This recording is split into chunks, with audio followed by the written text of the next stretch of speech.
Chad Brown. And what do you do? I'm president of Defiance Firefighters Local 918. I'm a firefighter paramedic. How long you been doing that? I've been at Defiance for about 9 years. Okay. And how many people came down today with you? Three. Have you been down before for any of these? Yes, I was down a week and a half ago, I believe the 17th, the Thursday. Okay. The 17th.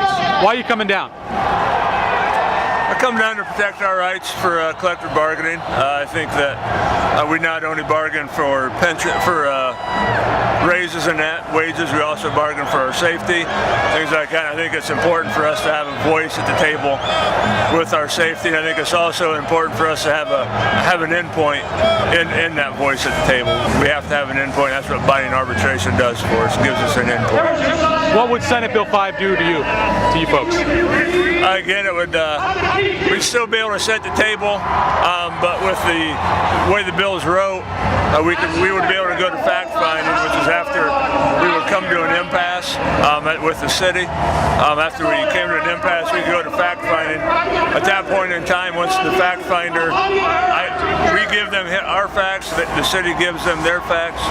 At that point in time, the fact finder rules based on the facts that he's given. At that point, though, the city would be allowed to reject the fact finder's reports and still be able to do pretty much what they wanted to. And you wouldn't be able to go to binding arbitration anymore, correct? No. Yeah. That sounds like a raw deal. I think so. I think we should have an endpoint. If you look at before 1983, before the collective bargaining law that's in effect now, it's been in effect for 27 years. Before that, we weren't allowed to strike. There was no endpoint, but people still struck. Bad things happened for a number of years. I think the Kent State, what happened there was because of a strike. 4 people were killed, and I don't think we want to go to that point. I think we want to continue going forward, not go backwards to where we were 30, 40 years ago. So.